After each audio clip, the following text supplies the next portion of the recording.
এই যে বাটি সাপটা করছে বন্ধুরা। খবরদা কি বানাচ্ছ গো? পাটি সাপটা। হ্যাঁ, পাটি সাপ। ওটা পুরটা কিসে দিচ্ছ?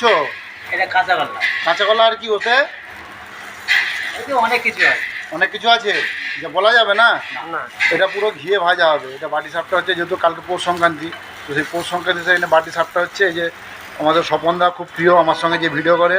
আর এখানে আছে যে রামবিলাস, যে হাই হাই দেখাচ্ছে। এই যে বাটি সাপটা, এই সব বাটি সাপটা হচ্ছে। এটা আবার পরে ঘিয়ে ভাজা হবে, ঘিয়ে ভেজে গুড়ের রসে পড়বে, ঠিক আছে?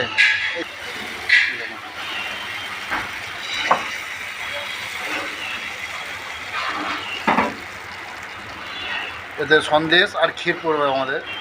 অন্যান্য জায়গায় কাঁচা কলা দেয়, নারকোল দেয়, আমরা নারকোল দেই না, আমরা ক্ষীর আর কাঁচা কলার পুরটা দিই, যেইটাকে ভালো ঘিয়ে গাওয়া ঘিতে ভাজা হবে, ভেজে তারপরে এটাকে আমরা গুড়ের রসে ফেলে তারপরে বিক্রি করা হয়। এটা আমরা প্রত্যেক বছরই করি। দেখুন দুজনেই করছে এখানে, কারণ আজকে কালকে সারাদিনই এই করবে এরা দুজনে। এদের কাজই এখন এই দুজনকার, এই দুজনে করছে এখন। তো ভিডিওটা কেমন লাগছে অবশ্যই সেটা কমেন্ট করে জানাবেন।